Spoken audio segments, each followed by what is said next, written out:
Salut Job, ça va? Yo, ça va et toi? Bienvenue sur Convergence. Ouais, bah, merci de m'avoir invité. 5e épisode, ça fait plaisir. Ah déjà, hein, 5e. Ouais, on a Wow. fait 4 épisodes. C'est bien, c'est le nombre de la grâce.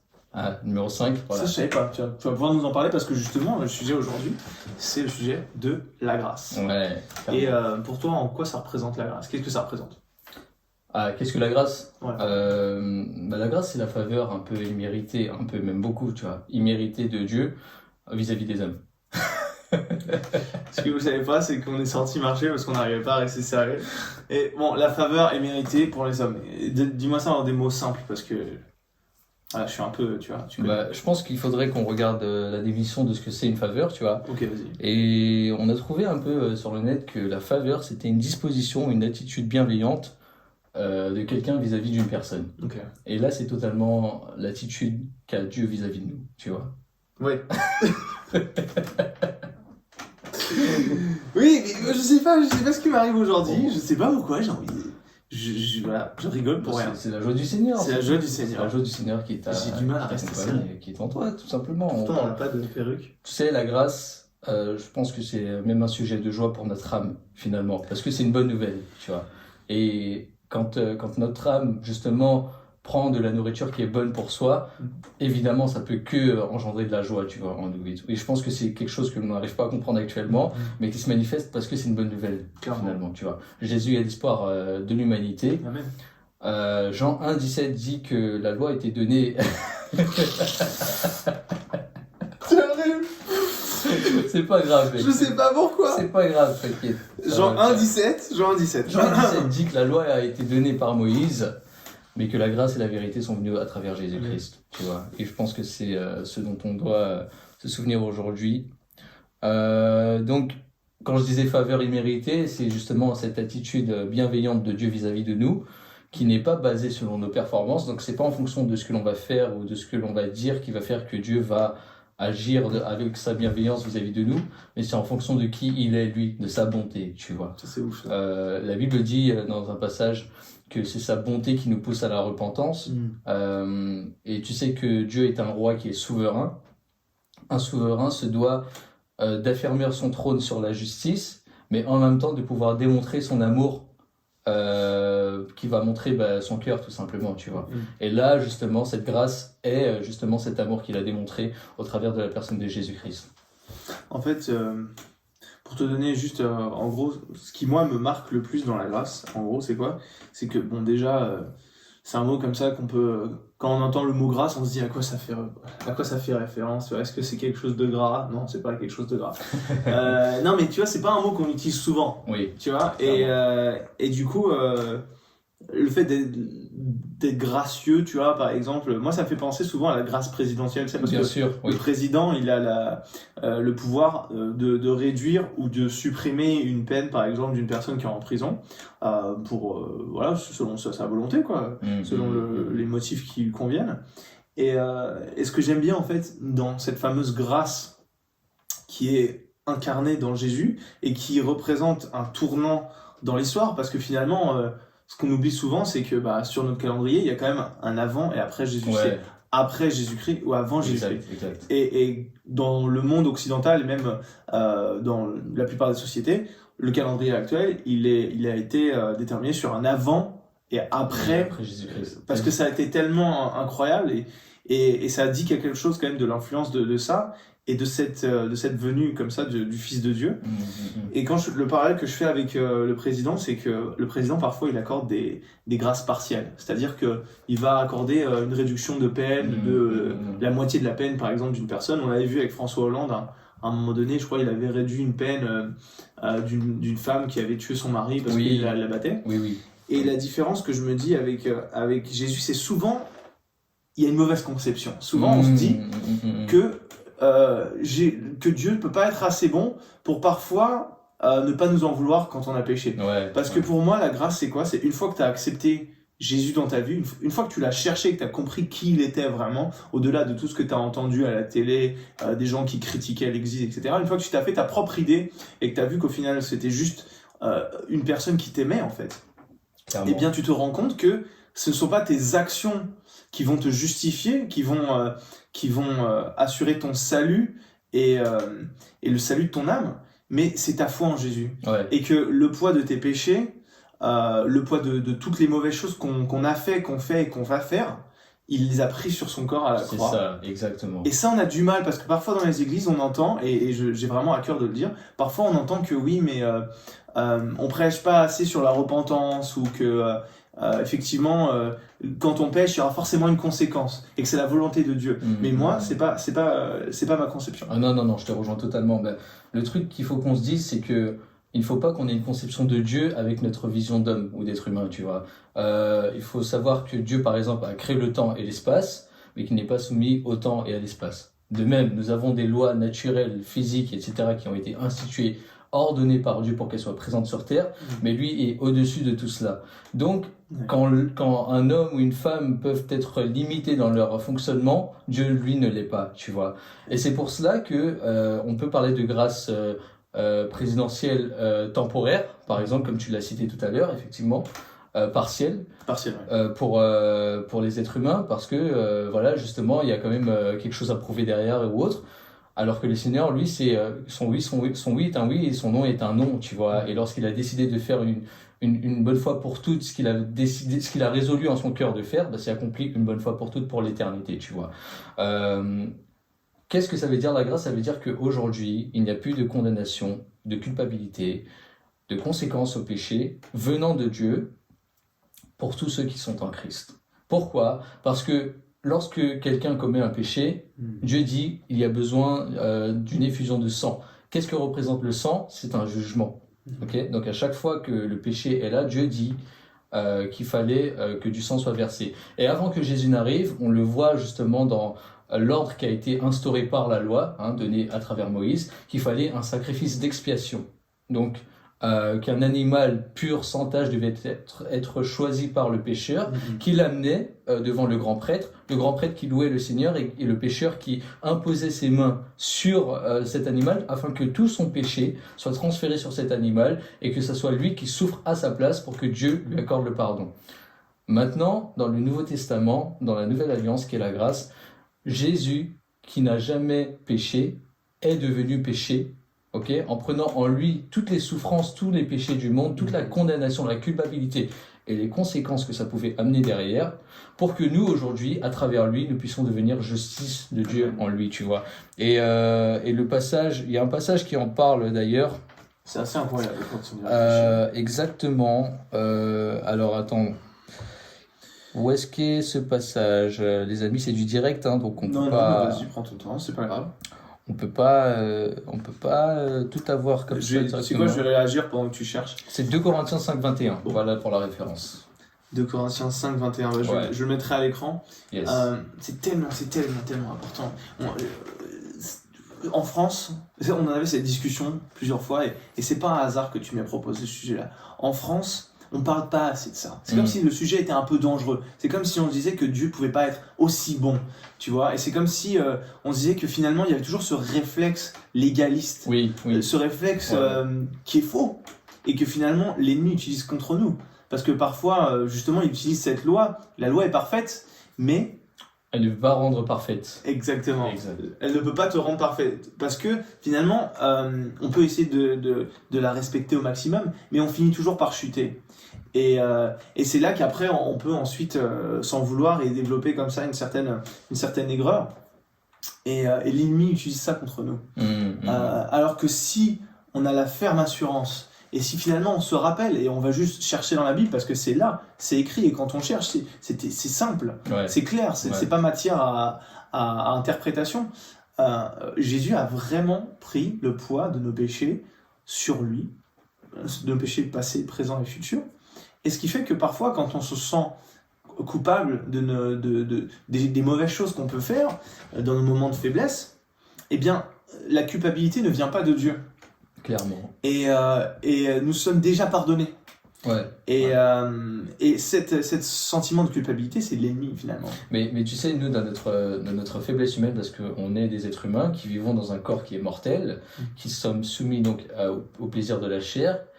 Et cette soumission au plaisir de la chair est venue au départ, si on contextualise, d'un seul péché qu'ont commis Adam et Ève, tu vois, au début. Et c'est comme ça que le péché a pu entrer et a amené ensuite la mort, les conséquences du péché, etc. Donc finalement, nous, en tant qu'êtres humains, c'est malheureux de le dire, mais il y aura toujours un moment donné dans notre vie, quelle que soit la saison par laquelle on peut passer, où on va pécher, sans qu'on le veuille, tu vois. Il y a un passage de la Bible d'ailleurs où c'est Paul lui-même, apôtre de la grâce, très en feu, tu sais, pour l'évangélisation de qui est Jésus et de sa bonne nouvelle. Il disait qu'il y a des moments où parfois il faisait ce qu'il voulait pas faire, et ce qu'il voulait faire, il ne pouvait pas le faire. Parce qu'il y a justement un peu ce paradoxe où on est quand même bloqué dans notre chair. Voilà pourquoi la Bible dit que maintenant, pour tous ceux qui sont en Jésus-Christ, l'Esprit du Seigneur habite en nous, de manière à ce que les désirs de l'Esprit soient contraires aux désirs de la chair. C'est ça. Et que lorsque on marche selon l'esprit, les désirs de la chair ne s'accomplissent plus, tu vois. Ouais. Ça veut dire que même s'il y a des choses qui sont soumises dans la chair, finalement c'est comme si il fallait s'imaginer que le péché n'existe plus, ou la connaissance du péché n'existe plus, et qu'aujourd'hui nous vivons dans cette liberté que le Seigneur nous a donnée au travers de son sacrifice, où nous pouvons nous dire, quoi qu'il arrive, je reste et je suis la justice de Dieu en Jésus-Christ. Amen. Tu vois. Et ça nous rappelle tout simplement quelle est notre position en Christ. Notre identité, ouais. Et tout ce que la Bible nous demande d'observer ou comment vivre, les préceptes de comment vivre, tout ça c'est son esprit qui l'accomplit en nous, tu vois, au travers justement du temps qu'on va passer avec lui, de comment on va être disposé dans notre cœur par rapport à son action, etc. Et je pense que comprendre la grâce, c'est une étape importante dans la vie afin de pouvoir le laisser être totalement à l'œuvre, entrer dans son repos, et tout simplement le laisser faire une transformation de cœur, tu vois. Pas juste un changement d'attitude, mais une transformation de cœur, avant tout. C'est important. Et ce que tu disais, c'est que justement, à chaque fois que l'on pêche, quelque part en nous, on a quelque chose qui nous dit que quelqu'un doit payer pour le péché qui a été commis.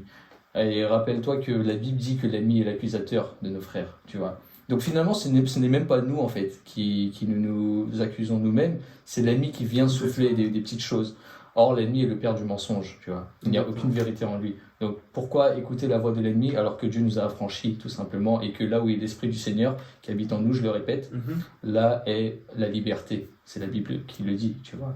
C'est ça. C'est très bien dit.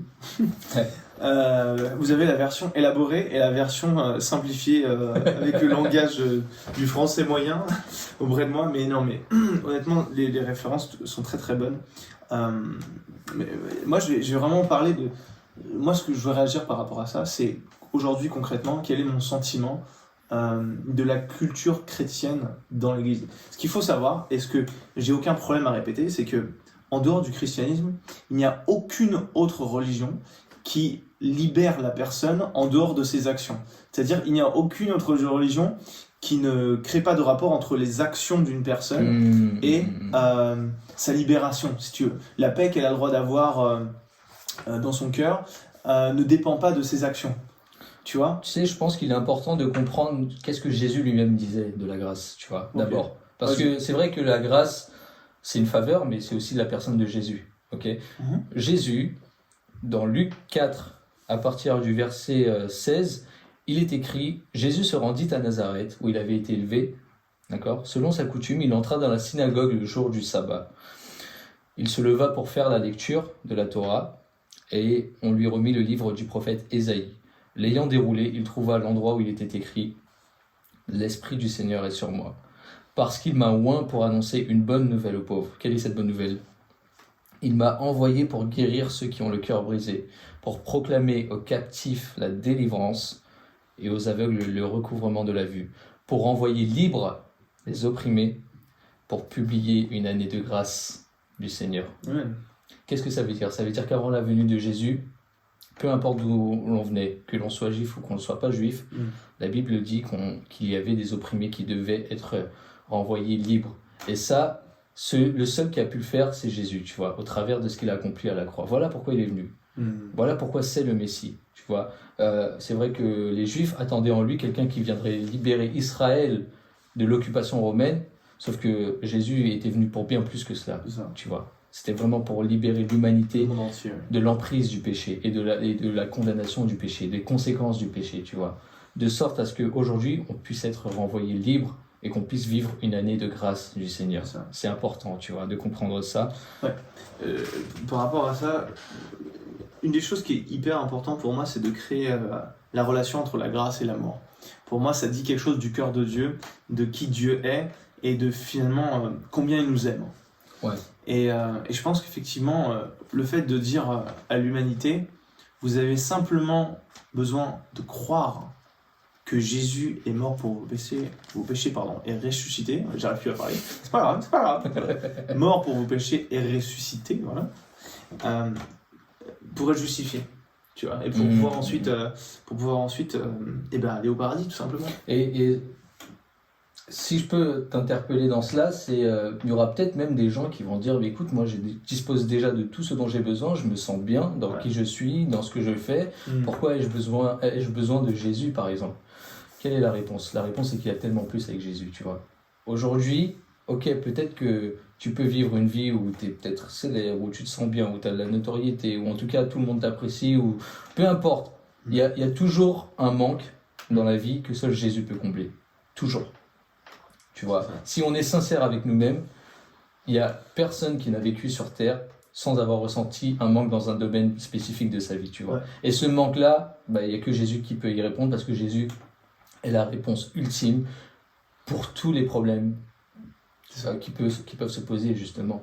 Puisque en lui est la bonté de Dieu, en lui se trouve l'amour de Dieu, justement, tu vois. Et un amour ne peut être que parfait que s'il ne recouvre tous les gaps qui puissent exister dans ce monde, tu vois. Et il n'y a que Jésus qui peut le combler. Donc il y a tellement plus avec Jésus. Voilà pourquoi, les amis, je vous invite vraiment, si c'est votre cas aujourd'hui, d'accepter Jésus comme votre Seigneur et votre Sauveur personnel, d'avoir une relation qui est intime avec lui, et laissez-vous lui-même se révéler à vous, en fait. Laissez-lui plutôt lui-même se révéler à vous. C'est ce que je veux dire. Non, c'est ouais, exactement, je suis totalement d'accord. Il y a des passages dans la Bible qui pour moi expliquent ce qu'est la grâce, finalement. Comment est la personnalité de Jésus, tu vois.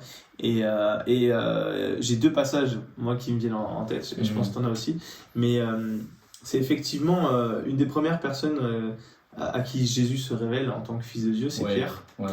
Et donc pour la petite histoire, c'est Pierre, c'est un pêcheur, il pêche le poisson et il galère un peu à trouver du poisson depuis un certain temps. Voilà, il n'arrive pas à trouver de poisson et Jésus se présente à lui et dit finalement, allez, on va pêcher, tu vois.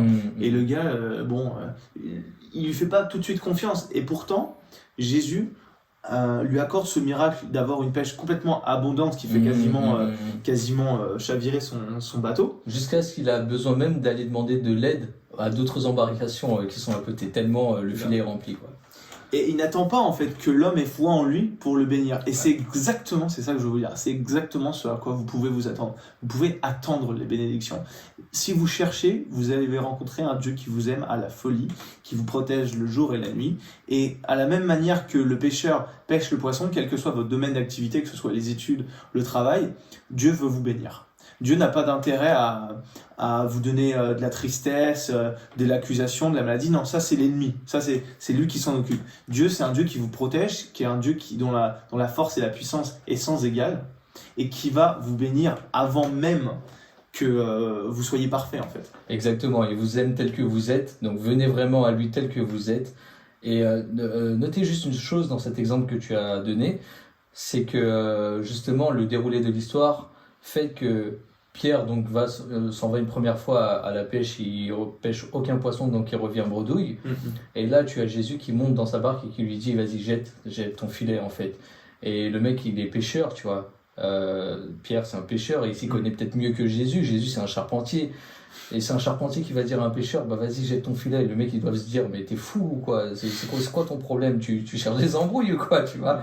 Mais malgré tout, quelque chose l'a poussé à aller faire ce que Jésus lui demandait. Donc il l'a fait. Et comme tu l'as dit, il est remonté avec plein de filets remplis de poissons.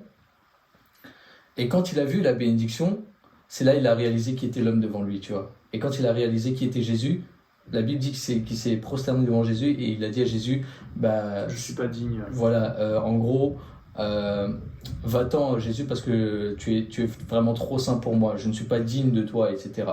Maintenant, qui est venu en premier? Est-ce la repentance de Pierre ou est-ce la grâce de Jésus? C'est la grâce de Jésus. C'est la grâce de Jésus qui a amené la repentance de Pierre, tu vois. Et c'est tellement compliqué. Je comprends que ce soit parfois difficile à croire. Mais il y a tellement plus de choses. Il y a tellement plus de choses que ce qu'on voit dans notre société. Il y a tellement plus de puissance, Mais en fait, clairement, et de protection. oui. Et c'est disponible auprès de ceux qui cherchent. J'ai toujours un encouragement à dire aux personnes, c'est ne laissez jamais tomber. Vous êtes beaucoup plus fort, vous êtes beaucoup plus intelligent que ce que vous pouvez penser. Nous deux, on n'a aucun intérêt à vouloir communiquer des choses, à vouloir enfermer ou vouloir changer les gens.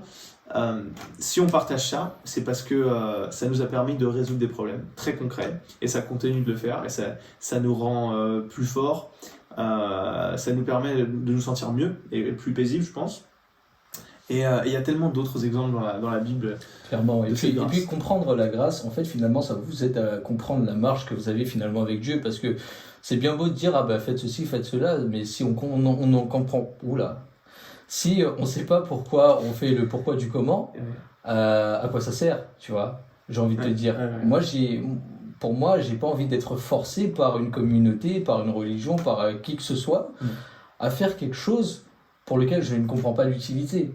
De toute façon, les gens sont libres. Les gens sont libres, On peut pas les forcer. effectivement. Et moi, ce qui m'a poussé à comprendre la grâce, c'est justement parce que je voulais comprendre pourquoi je faisais un certain nombre de choses vis-à-vis de Dieu. Pourquoi il fallait prier, pourquoi il fallait lire la Bible, pourquoi il fallait louer Dieu, tu vois. Et tout ça, c'est en passant du temps dans une recherche qui était intentionnelle avec Dieu, de manière intime. Ça ne regarde pas les autres, ça regarde que moi et Dieu. Pareil pour vous les gars, pareil pour vous les filles. Ouais. C'est vous et Dieu, et personne d'autre. C'est pas pour faire plaisir à qui que ce soit. Exactement. Donc, et sachez qu'aujourd'hui, personne n'a le droit de vous juger sur votre marche avec Dieu. Exactement. Okay. Exactement. C'est Peu vraiment... importe ce que vous avez fait avant. Exact. Voilà, c'est ça. Peu importe ce que vous avez fait avant, peu importe même ce que vous faites maintenant ou ce que vous ferez après. Tant que vous êtes dans une relation qui est personnelle avec le Seigneur, bah, ça ne regarde que lui et vous. Et lui-même se chargera de vous montrer un peu et de vous conduire sur ce qui est selon sa volonté ou ce qui n'est pas sa volonté. Parce que on part du principe où sa volonté ramène, en tout cas, nous font bénéficier de tout ce qu'il y a de meilleur dans la vie que si ça avait été nous qui avons planifié notre propre vie finalement. J'ai rien capté, j'ai pas compris. C'est vrai ? Non. Ok. Qu'est-ce que je disais ? Je disais que suivre la volonté de Dieu est bien meilleur que de suivre notre propre volonté. Ça, j'ai capté. Pourquoi ? Parce que la volonté du Seigneur amènera des plans, des projets, des portes qui vont être ouvertes ou des relations ou peu importe, tout un tas de choses qui seront bien meilleures que ce que nous on aurait pu penser ou imaginer avoir selon notre propre plan. Ouais. Ça j'ai compris. Voilà pourquoi ça ne regarde que vous et Dieu. Vous savez qu'il y a plein de voix partout dans le monde, ok ? Ça peut être les voix de votre famille, les voix de votre conjoint, les voix de vos amis, peu importe. C'est pas parce qu'il y a plusieurs voix que toutes les voix sont bonnes, ok ? Et ça j'aimerais le dire. Moi, ce que je vous challenge à faire, les amis, c'est vraiment vous attacher à la seule voix qui peut compter et qui veut que votre bien, et vous savez que c'est la meilleure voix à écouter, c'est celle du Saint-Esprit, tout simplement. Amen. Voilà. C'est ça. Et parfois, c'est une voix qui amène la paix.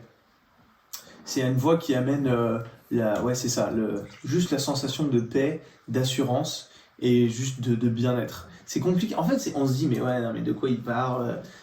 Il a fumé. Non, déjà, j'aime pas fumer, premièrement. et non, c'est ça. En fait, la garantie que ça fonctionne, c'est que ce soit personnel. Exact. Et chaque personne qui cherche finira par tomber sur quelque chose. Il faut garder les oreilles ouvertes.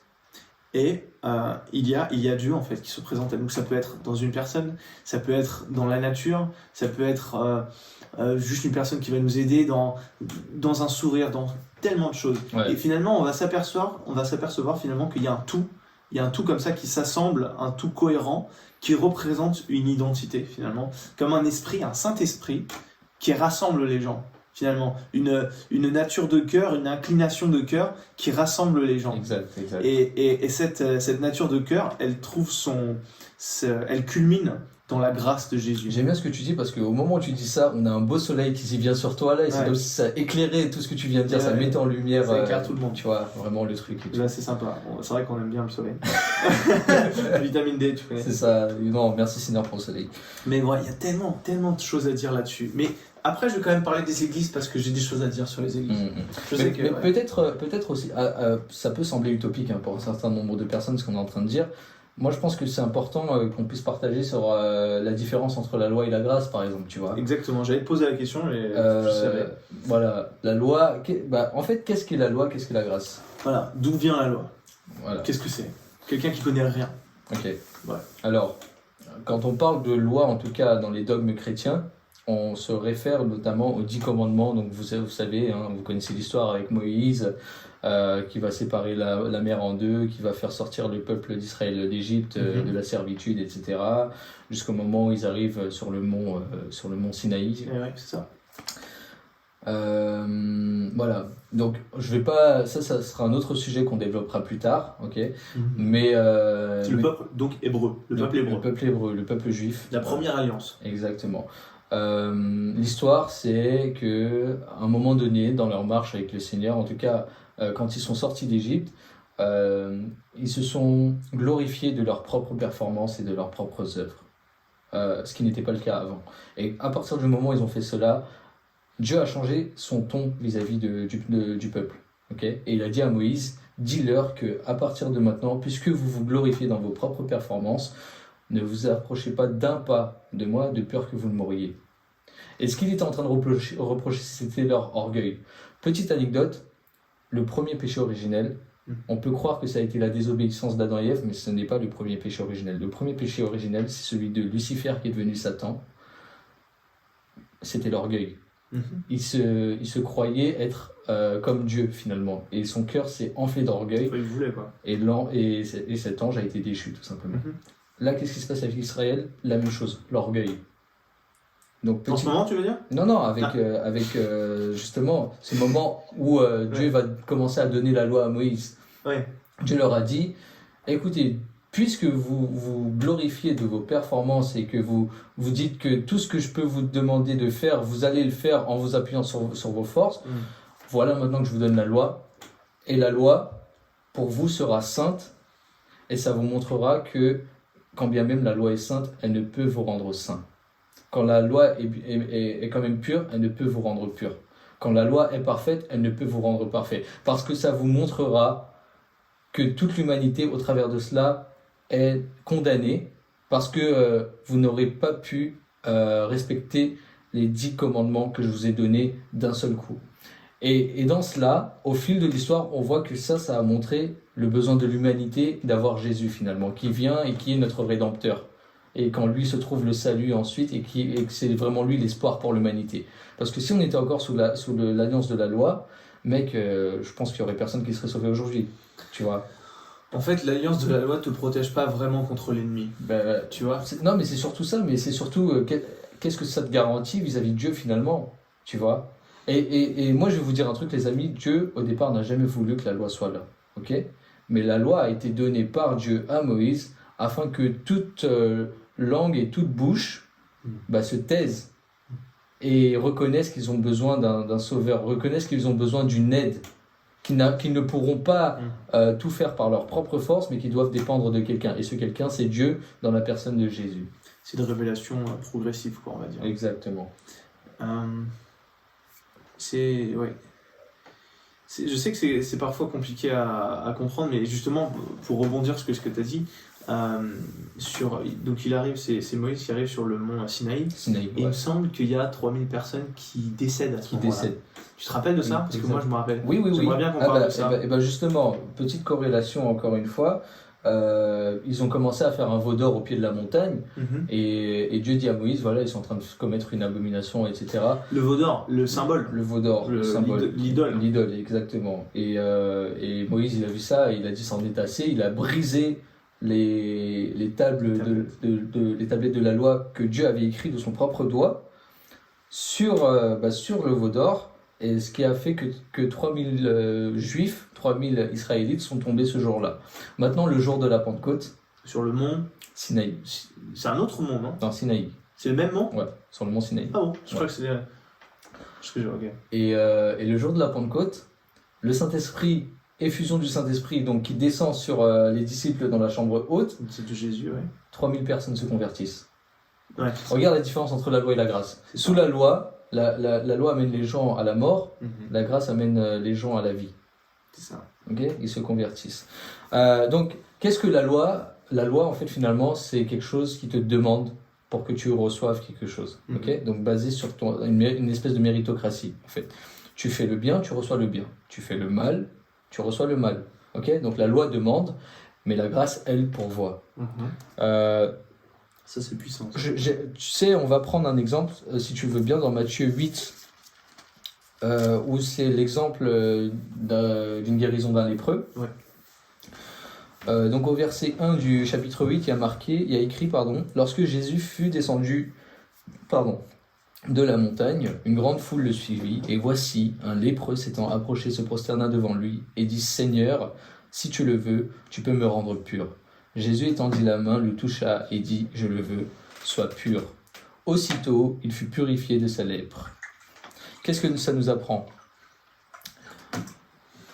Dans l'alliance de la loi, lorsque quelqu'un qui était pur touchait un impur, devenait aussi impur.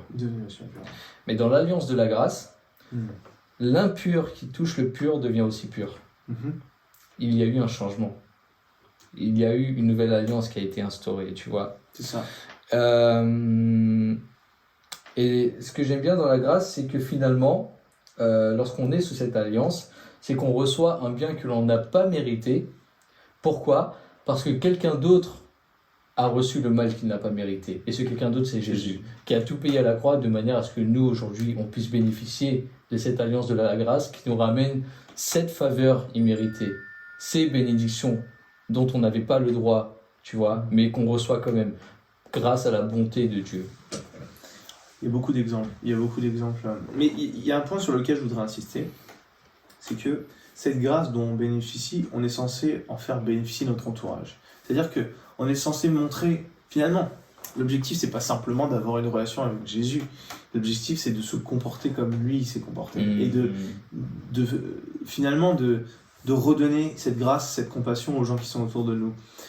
Et surtout quand c'est pas facile. Pas finalement être gentil avec les gens qui sont gentils avec nous. Ah oui, c'est pas ça. Non, clairement c'est pas ça. C'est donner cette grâce,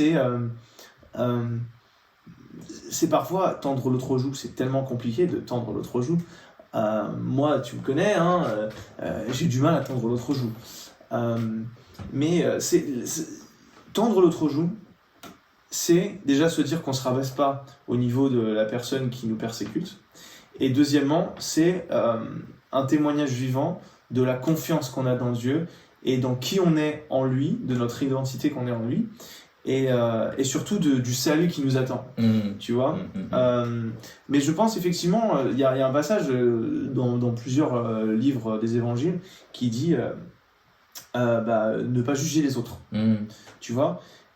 Souvent, il faut déjà s'occuper de soi-même avant. Il y a une métaphore, une image qu'il utilise. Il dit voilà, regarde déjà. Pourquoi est-ce la que poutre de ton œil, ouais. C'est ça. Pourquoi est-ce que tu t'occupes de la paille qu'il y a dans l'œil de ton ami alors qu'il y a déjà un truc énorme dans ton œil. Et souvent, on a ça. Et là, j'en avais pour parler des trucs très concrets, tu vois. J'avais comme ça dans des amis, on me disait qu'est-ce que tu penses de cette personne. Souvent, on attend comme ça un jugement. On a besoin que les gens se positionnent. Tu sais, parce que c'est un peu un système de groupe. Si on est contre quelqu'un, on est plus unis ensemble. Tu vois. Et moi, j'ai toujours de plus en plus de mal à juger. Tu vois ce que je veux dire? Écoute, chacun est comme il est, chacun fait à son rythme, et voilà. Et finalement, le reste, ça n'a pas trop d'importance. Tu vois, vaut mieux. Je préfère me concentrer sur. Ça ne veut pas dire que je suis aveugle, ça ne veut pas dire que je ne vois pas les défauts ou ce qui ne va pas. Mais par exemple, toi, tu vois. Bon, t'as quand même des gros. Je rigole. Non, mais voilà, je pense qu'on a tous les deux beaucoup de grâce l'un pour l'autre. Et voilà. Et Et c'est ça en fait le truc, c'est la grâce c'est pas juste quelque chose dont on bénéficie, mais c'est quelque chose dont on est censé aussi faire bénéficier notre entourage. Alors, je suis totalement d'accord avec ce que tu viens de dire. Maintenant, il faut pas se méprendre. C'est pas quelque chose qu'on arrivera à faire par nos propres efforts, encore une fois. Parce que si on revient à ça, ça veut dire qu'on se remet sous le joug de l'ancienne alliance, tu vois. Dans Zacharie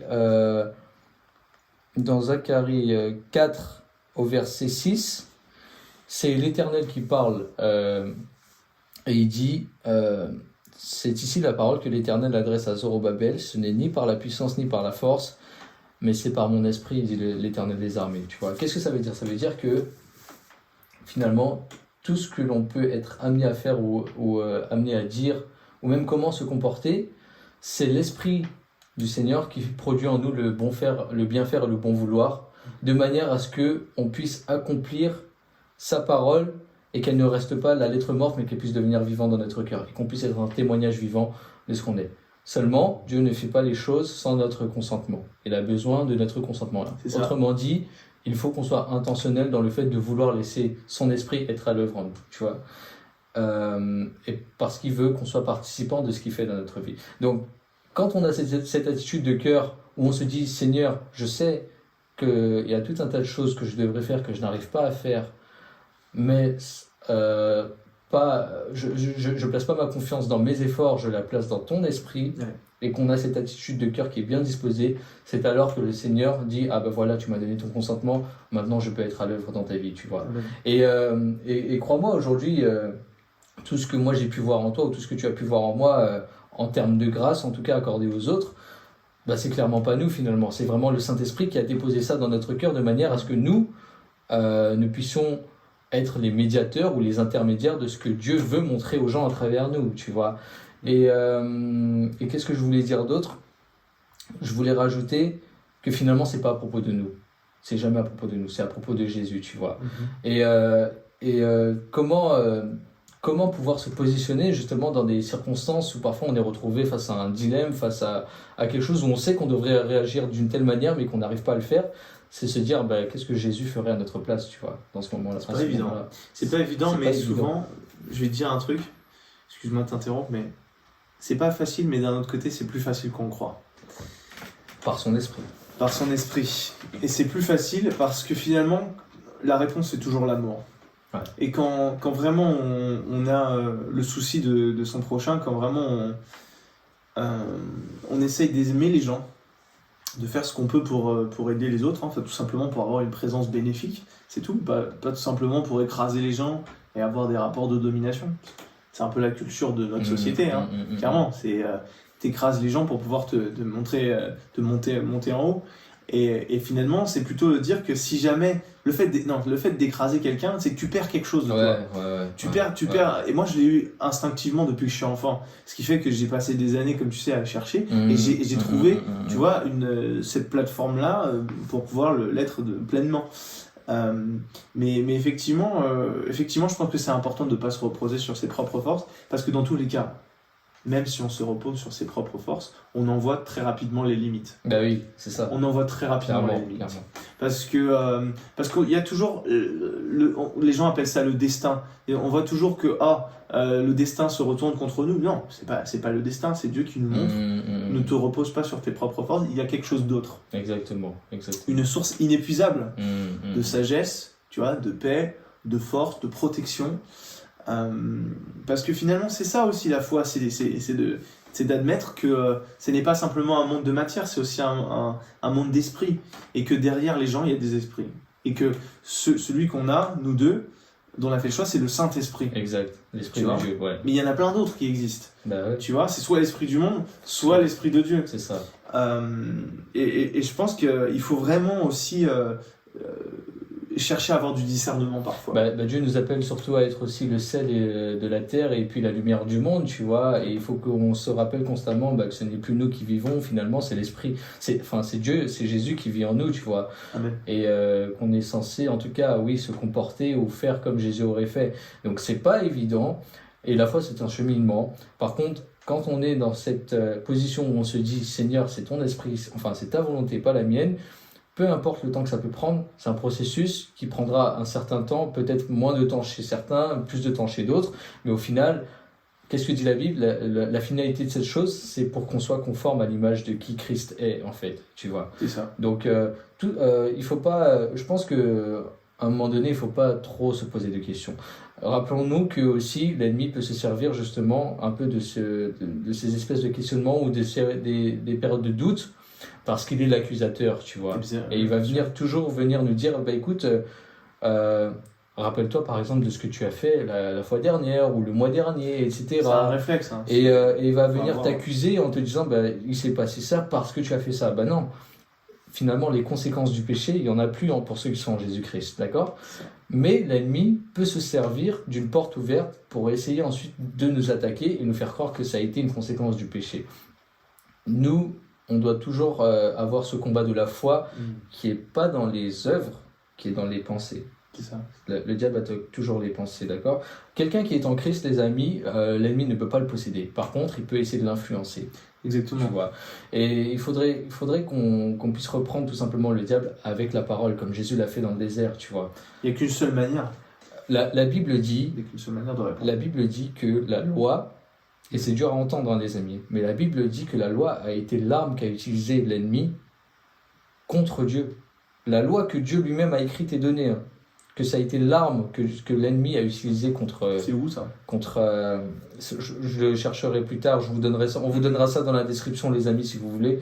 Ça m'intéresse. Et on peut le même voir dans cette période de tentation de Jésus dans le désert. Ouais. Oui. L'ennemi disait voilà, que Dieu a dit qu'il se chargera ses anges de te porter, de peur que ton pied ne heurte contre une pierre et tout ça. Et Jésus lui répond, oui, mais tu sais... que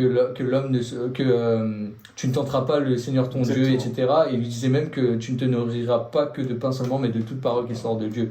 Donc, finalement, on voit bien dans cet exemple que l'ennemi se servait lui-même de ce que la loi disait, tu vois, pour tenter Jésus.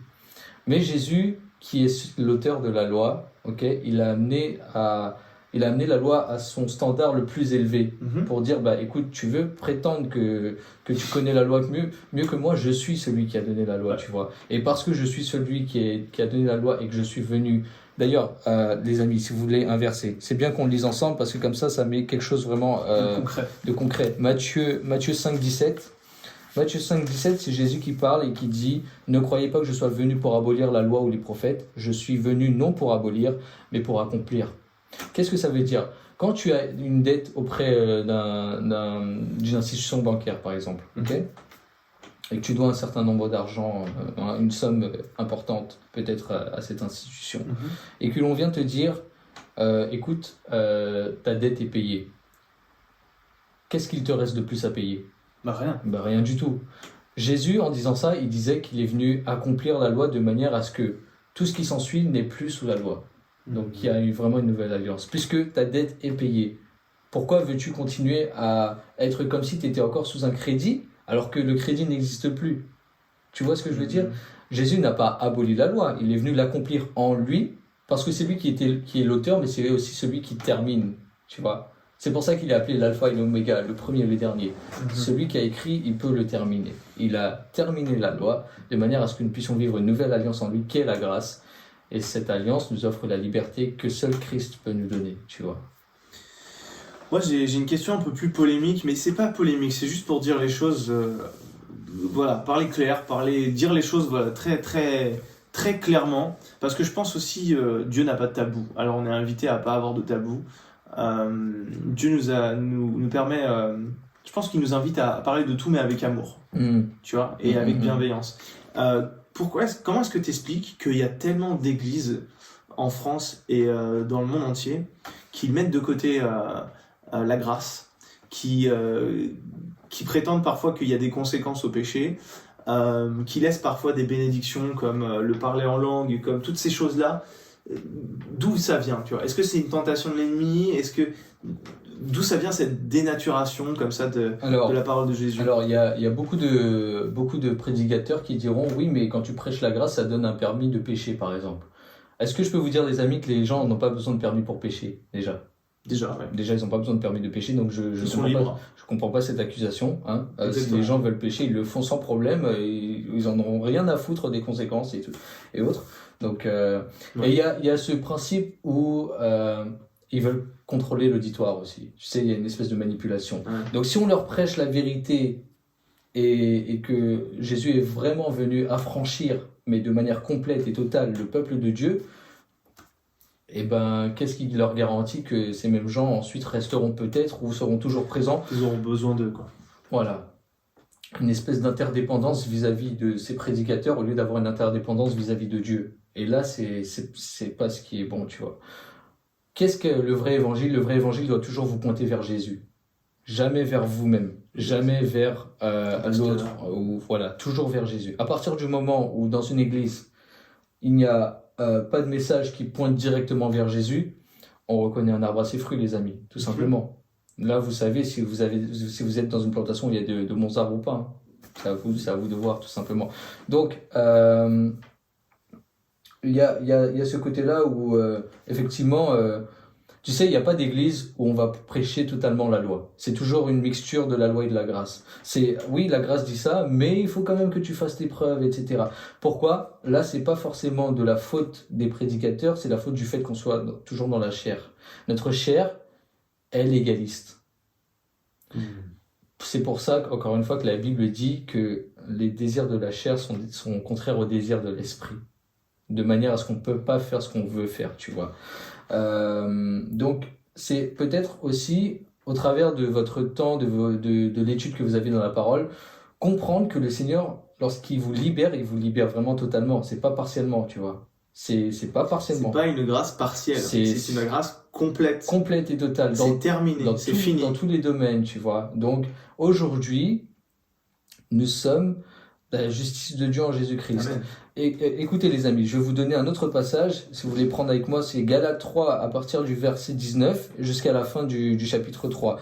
Et ça dit, pourquoi donc la loi? Elle a été donnée ensuite à cause des transgressions jusqu'à ce que vienne la descendance à qui la promesse avait été faite. La descendance, hein, donc toute la génération depuis Jésus jusqu'à aujourd'hui. Elle a été promulguée par des anges au moyen d'un médiateur. Or, le médiateur n'est pas médiateur d'un seul, tandis que Dieu est un seul. Okay? Donc les médiateurs, c'était les prophètes, etc. La loi est-elle donc contre les promesses de Dieu? Loin de là. S'il avait été donné une loi qui puisse... écoutez bien. S'il avait été donné une loi qui puisse procurer la vie, la justice viendrait réellement de la loi. Point.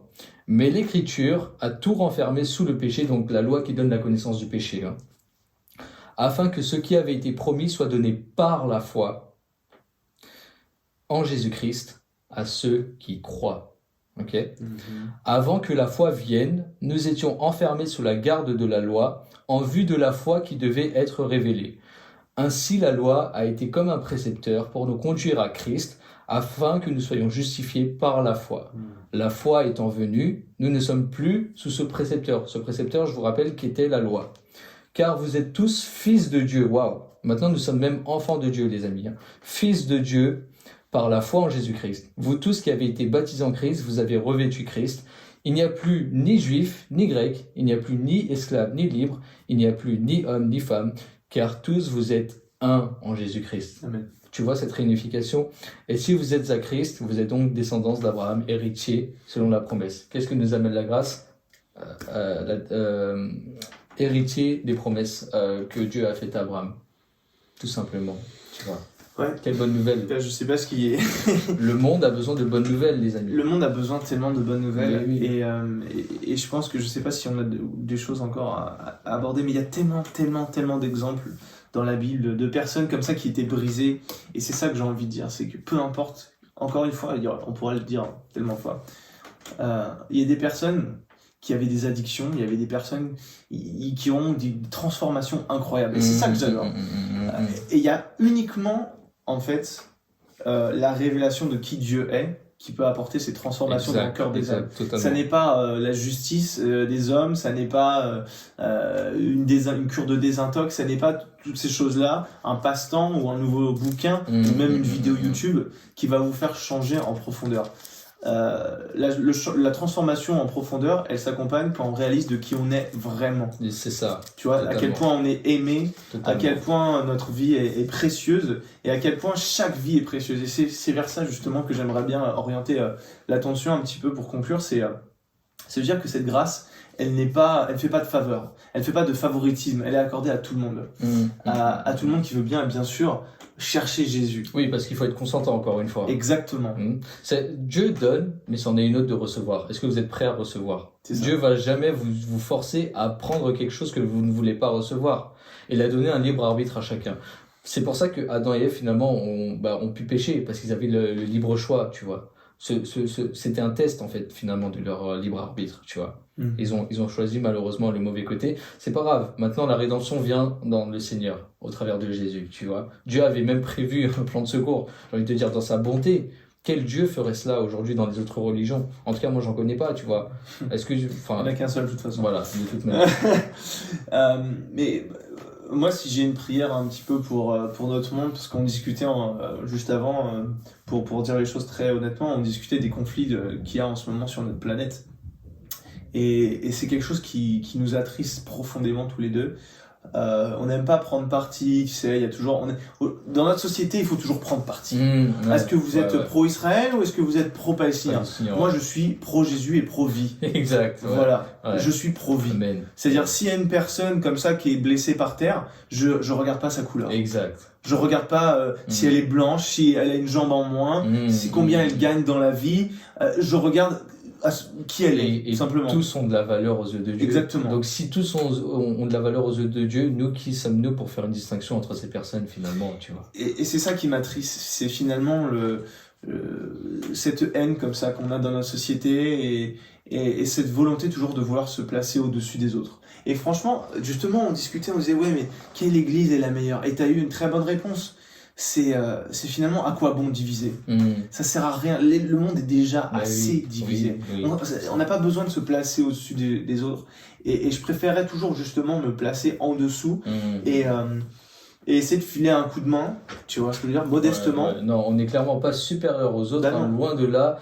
Et croyez-moi, on a beau peut-être dire que, en tout cas, dans notre dénomination, on peut se sentir les plus éclairés et autres. Attention à ne pas laisser l'orgueil venir entrer dans vos vies. Attention, parce que c'est ce qui est arrivé auprès des pharisiens et auprès des docteurs de la loi. Et finalement, ils se sont rendus aveugles eux-mêmes en conduisant les autres. Donc, ne jamais avoir cette attitude prétentieuse. Toujours garder un cœur qui reste enseignable et avoir un cœur de serviteur. Toujours se laisser être conduit par ce que l'Esprit fait. Et parce que parfois, il peut même y avoir des personnes qui sont pires dans notre propre dénomination que ce qu'on peut pointer ailleurs. Un truc qui est important à dire, c'est qu'il y a des bons et des mauvais partout. Exact. Mais il y a quand même un truc qui est génial, c'est la grâce. Et honnêtement, moi, j'ai pas tout compris. Mais la grâce, tout simplement, c'est Jésus. C'est une personne. Voilà. La grâce, c'est une personne, c'est Jésus, ok? Et 1 Jean 4, 17 dit, tel il est, en parlant de Jésus, tel nous sommes aussi dans ce monde, ok? C'est en cela que l'amour est parfait en nous. On parlait d'amour juste avant. Que l'amour est parfait en nous, afin que nous ayons de l'assurance au jour du jugement. Quelle est cette assurance? C'est que finalement, pour nous, il n'y a plus de jugement, puisque le jugement a déjà été accompli à la croix, ok? La crainte n'est pas dans l'amour, mais l'amour parfait bannit la crainte, car la crainte suppose un châtiment, et celui qui craint n'est pas parfait dans l'amour. Pour nous l'aimons parce qu'il nous a aimés le premier. C'est ça, la grâce aime, la grâce donne un but à nos vies, la grâce répond à nos questions et fait taire les voix qui découragent, les voix qui critiquent, parce que finalement on n'a pas besoin d'être critiqué. On n'a pas besoin d'être découragé, on en a suffisamment, tu vois ce que je veux dire? Des gens qui nous disent tu peux pas faire ci, ou regarde ce que tu as fait avant, t'en es pas capable. La grâce de Jésus, elle nous prend dans les bras, elle nous aime, et elle nous fait comprendre qui on est finalement, et elle nous fait voir là où on peut aider. Elle nous fait voir les besoins du monde et en quoi on peut être utile, tu vois. Et chacun a son rythme, et peu importe le temps que ça prend. on n'a pas besoin de dire ah oui mais cette personne-là elle est en retard, on n'en sait rien. Ouais, c'est ça. On n'en sait rien. Mais ça vous savez que la grâce, c'est quelque chose même qui se cultive, hein. Tout comme notre corps a besoin de nourriture pour avoir de l'énergie, tout simplement, notre âme a aussi besoin de nourriture, et cette nourriture, c'est la parole de Dieu. Et dans la parole de Dieu se trouve la grâce. Ok, Jésus est la grâce. Ok, donc la grâce est une personne, mais c'est quelque chose dont on doit se nourrir de manière quotidienne. Donc ça relève encore de notre intentionnalité, parce que encore une fois, s'il y a un Dieu, il y a aussi un ennemi. Okay, il y a un accusateur qui veut venir essayer de nous détourner un peu du plan parfait que Dieu a pour nous. Tout simplement pour que nous arrêtions de profiter des bénédictions que Dieu a pour nous, de cette faveur, tu vois. Et c'est important qu'on se rappelle constamment qui nous sommes en Jésus, tu vois. Qui, lui, dit que nous sommes en lui, tu vois. Et là où c'est un peu compliqué, c'est que nous sommes dans un corps quand même qui est soumis, voilà, malheureusement, en tout cas, aux pensées charnelles, tu vois, Faible, ouais. qui est faible. La Bible dit que la chair est faible, mais l'esprit est bien disposé. Donc il y a un peu cette bataille entre les deux, tu vois. On peut gagner la bataille avec Jésus. Parce que la bataille appartient au Seigneur. Exactement. La bataille appartient au Seigneur, mais soyons intentionnels dans le fait de constamment se nourrir des choses qui sont bonnes pour nous, tu vois, de se rappeler de notre identité en Christ, afin qu'à chaque fois que ces moments viennent, l'ennemi ne puisse pas prendre territoire, en fait, finalement, tu vois, ne puisse rien gagner, et toujours nous se positionner en Jésus, parce que la victoire est déjà remportée. C'est ça, tout est fini. Ouais, tout est accompli. Tout est accompli. Ouais. Sur ces belles paroles, je pense qu'on va clôturer là. Yes. On a dit plein de choses, on aura certainement d'autres choses plus tard. Mais ouais. Et n'hésitez pas à proposer des sujets de podcast, comme ça, sur lesquels on pourrait étudier, que l'on pourrait partager avec vous, parce que c'est toujours un plaisir, je pense, de votre côté et du nôtre, de pouvoir avoir justement cet échange et pouvoir un peu révéler un peu le cœur de Dieu par son Saint-Esprit. Ce n'est pas nous qui faisons quoi que ce soit, c'est lui qui guide, c'est lui qui dirige, et gloire à lui pour cela. Et soyons les acteurs du changement un peu justement dans le fait de pouvoir comprendre un peu plus qui Dieu est, qui nous sommes en lui, quelle est notre nature dans la relation que nous avons avec lui, et que ça puisse nous aider à avoir les bonnes armes, les bonnes clés, les bons outils et les bonnes fondations surtout, hein, parce que ce que nous croyons va déteindre sur ce que nous faisons ensuite. Donc avoir des croyants justes, c'est très important pour produire une vie qui sera juste. Amen. Ouais. Bon merci à tous d'avoir suivi cet épisode, et Job, à la prochaine. Yes, à la prochaine. Ok. Salut. Ciao. Ok. Cool. Et voilà, on est arrivé. Cool.